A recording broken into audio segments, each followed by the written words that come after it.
Welcome to Diabetes Primetime, everybody. Tonight, we are talking with diabetes care and education specialist Michael C. about how important it is to celebrate successes when it comes to diabetes management and the small things that people with diabetes can do to have more bright spots to celebrate. Folks, tell me in the comments where you're watching from tonight and something you're doing to manage diabetes that's really working well for you. We love to hear from you, and I'd especially enjoy hearing what's going right. Michael, thank you so much for joining us tonight. Ainsley, thank you so much for inviting me. I love your introduction. When you and I first talked about what you see really helping people with diabetes, the ones that you work with, the very first thing you said was how important it is to celebrate success and the small victories. And I just love that. So tell us why that's your philosophy when it comes to managing diabetes. Yeah, there's no other conditioning like diabetes in that the day in and day out, whether it's our readings or the foods we eat or the activity we do or the stress. And so it can be really, we can have self-talk and external talk that's so unproductive, so deflating. So it's really important to grow better with strength, with positivity, right? So we want actionable, non-judgmental, productive conversations, both with ourselves and between people we love and care for us and our healthcare team. And when we do that, we're a better place. We grow better with strength. I've never heard anyone say that before, but I think that so resonates with me when I'm being positive and building on strength. I'm going to do better than when I'm down on myself and just negative. And I do think it's really easy to get down about diabetes. There's lots of numbers, they're always changing. Things that used to work may not anymore. So I love this as the approach. One of the other things that you said in that conversation is how we think about how we're doing really matters. So tell us a little bit about what you mean by that. Yeah, I mean, our self-talk, it's, we can get tied up in the numbers and pass or fail. And that can go down a path that we really wouldn't wish on anybody, but sometimes we take it ourselves. And so when we do that, when we think we can carry the load ourselves, right? We think we can help people, but we don't need help. Well, the reality is we can help people and we can be the recipient of help. So, positivity, we're better when we come from a point of strength and success. So when we find not what I didn't do today, but what I did do today better. And how can I grow from that and move forward? And if we take those small steps, kind of those micro successes, and day in and day out, we will find ourselves in a better place. Now, nobody I know is perfect with diabetes management, even the most conscientious, the most well-meaning, the most educated. And I think that the diabetes community understands that positivity is better than shame on you, negative. You and I are going to talk about some real specifics in terms of how we can talk to ourselves in a more positive way. But before we get any further, I want to do a trivia break. If you answer tonight's trivia question, you will get our free printable food journal. Folks, this is so much more than a place to just write down what you eat. It also has questions you can ask yourself to see where you're having challenges and some suggestions for addressing common issues. So definitely something you want to download and check out. And you will get it for free if you answer tonight's question, which is true or false? Studies show that owning a dog can lead to more daily exercise. Is that true or false? Leave an answer for us in the comments, and just for answering, regardless of whether you're right or not, you will receive that super helpful food journal. I bet there are a lot of dog owners out there who think they know the answer, and you are probably right. So stay tuned to the end of the show to find out what that answer is. And trivia tonight is brought to you by ARCRAE. As your diabetes health ally, ARCRAE helps make diabetes management easy and affordable. Visit arcraeusa.com/cost to receive a free blood glucose monitor along with wellness materials to help simplify your diabetes management. All right, Michael, I agree with you that how we treat ourselves, how we talk to ourselves really matters. And let's say I want to start being nicer to myself. How would you recommend I begin that process as it relates to diabetes? Yeah, I would say, find out what you're doing well. I mean, everybody's doing something positive, right? And so once you've identified small successes, and it could be, I'm monitoring my blood sugar once a day. I'm taking a 10-minute walk, or I'm getting 8 hours of sleep, whatever it may be. Build upon that. What are your goals? What can you do today to be your best self? And to help you on your path to being healthier with diabetes. I don't think anybody's unmotivated I to care agree. for their diabetes. I think maybe they're not motivated according to what I would like them to be, but everybody has the desire to be healthy. Let's walk through a really practical example about numbers, because at the beginning you said non-judgmentally looking at how we're doing. And I think it's really easy to look at numbers as good or bad, and that can lead us just into a bad shame spiral. So let's say that someone checks their blood sugar in the morning and they get a high number that's really discouraging to them. Walk us through might you suggest someone say to themselves about that number? What can I learn from this? What maybe are some of the factors that resulted in this? What can I do next time? And what was my blood sugar before I went to bed? What did I have for dinner? How was my sleep? We talk about being a diabetes detective, looking at the numbers, like we're just trying to solve problems rather than judging ourselves. How do you, when you have someone look maybe at a logbook or an app of their blood glucose numbers, do you encourage people to look for the good numbers and then kind of look for patterns and how they can problem solve? Yeah, certainly we're looking for patterns, whether they're fasting blood sugars or pre-meal, post-meal blood sugars. What do you want to look at? What do you want to learn from? And, what actionable steps can you take to achieve your goals? What are your goals? They're not my goals. Is if I tell you what your goals are, they're not going to be goals for long. Where are you at? Where do you want to be? And let's get there together. A lot of times as healthcare providers, we say you need to manage your diabetes because of the long-term consequences. I think we need to talk about what makes managing it today important. Maybe I have more energy. Maybe I feel better. Maybe I'm better around people. I'm in a better mood. So I think identifying what's important for you today to manage it. Let's say that I'm sitting in front of you and I'm trying to manage diabetes and I don't know what goal to set. What would you ask me? Yeah, I would say, what's important to you. We're focusing more on process goals, things we can do today and tomorrow that are going to help long-term get us to where we want it. So I'd say, where would you like to be with your self-care next week, next month, 6 months from now? And then from that, having that conversation. And so what are the first steps you would take to get you along that process? Sometimes it can be overwhelming. We can be kind of, a deer with the headlights or caught in the forest and not know where to go. Sometimes we have to just break it down into smaller, actionable steps that we can take. So I think it comes with a conversation. And it doesn't have to be a conversation with your healthcare provider.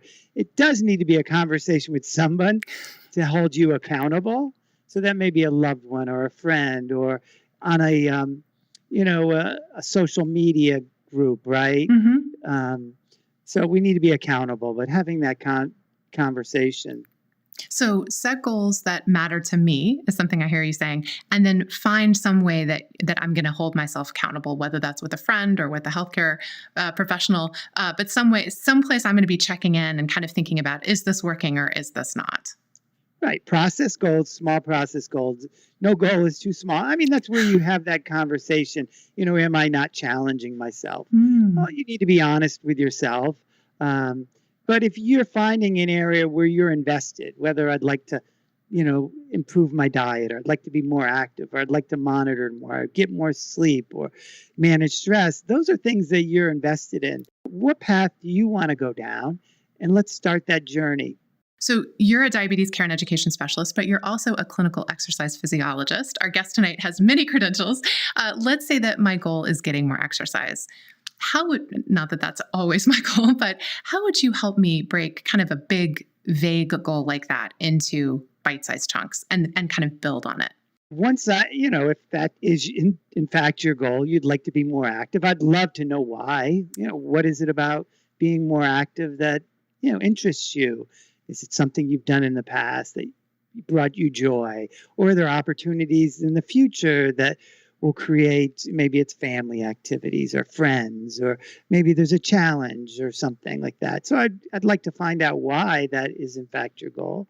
Where have you had success in the past. And the key with physical activity and exercise, it needs to be enjoyable. For the vast majority of us, if it's not something that we're enjoying, it's not, chances are we're not going to sustain it. So I hear you say a couple of really important things. One, you want to hear the why. So it's not just enough for me to say like, I really should exercise more. You probably want me to be focused on why does that matter? And really kind of focus on that as kind of like, oh yeah, this is why I'm going to wake up a little bit earlier. This is why I'm going to take this time out of my day, that might help me sustain it a little bit more. So that was one thing. And then the other thing I heard you say is I really need to enjoy it. I'm not going to pound it out on the treadmill if that's something I hate, day after day after day. So figuring out this has worked for me in the past and do something more like that. Imagine that you had a canvas, and you had paint. So, or whatever your gift was, paint a picture for me, create a vision of your best self doing it. And let's go down that path and creating a plan that works for you, and realize that, there's going to be bumps in the roads. There's going to be detours along the way, but keeping that ultimate vision in mind of your best self, and don't beat yourself up if, you're not successful one day. Just bounce back and move forward.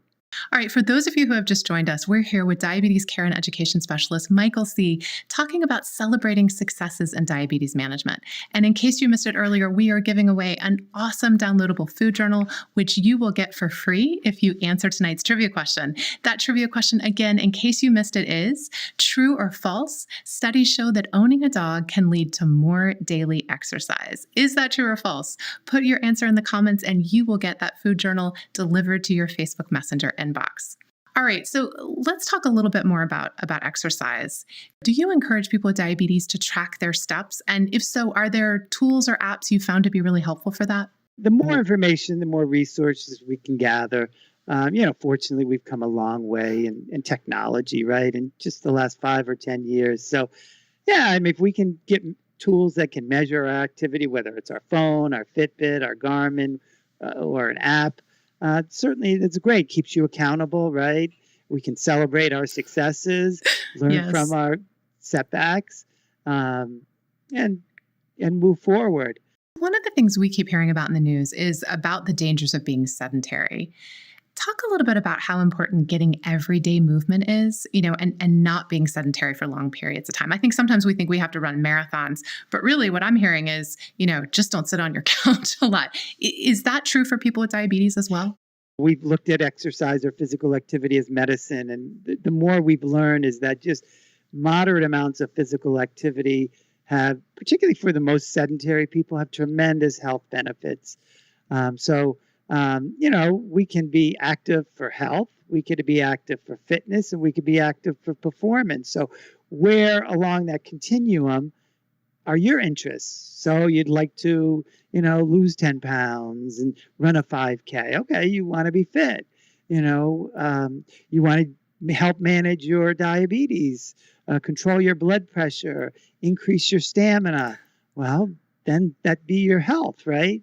You want to run a half marathon. Well, those are more performance rated, or play a sport or something like that. So along that continuum, where do you want to be? And we've realized that, inactivity is the new smoking, right? Yes. So,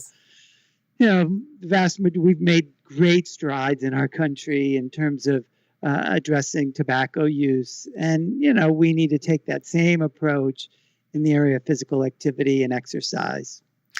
A lot of times just getting started can lead us to achieving goals that we never would have imagined. That was certainly the case with Jane, a lovely woman with type 2 diabetes who's in our Facebook group. We're going to take a quick break and watch a video of her talking about how exercise changed her life. So we'll watch that video and then come back and keep chatting with Michael and get inspired about how we can get more active. I started running when I was 62 years old after a lifetime of inactivity. Walking was what led me to running, walking briskly. I love walking still. Walking is underrated. I didn't tell anybody that I was running for maybe about 4 weeks into it because I wanted to make sure that it was something I was going to do. I already kind of felt like a failure because I had gotten diagnosed with diabetes. I wasn't active for my entire adult life. So I wanted to feel accomplished and like I could do something. So I started with the couch to 5K, and I eventually did a 5K run, and that went quite well. And I've progressed to, I'm going to be running my first half marathon 2 years ago. I never, ever would have seen myself running. You know the saying, she believed she could, so she did? It's always been my motto. And I think that you can have a lot of belief in yourself.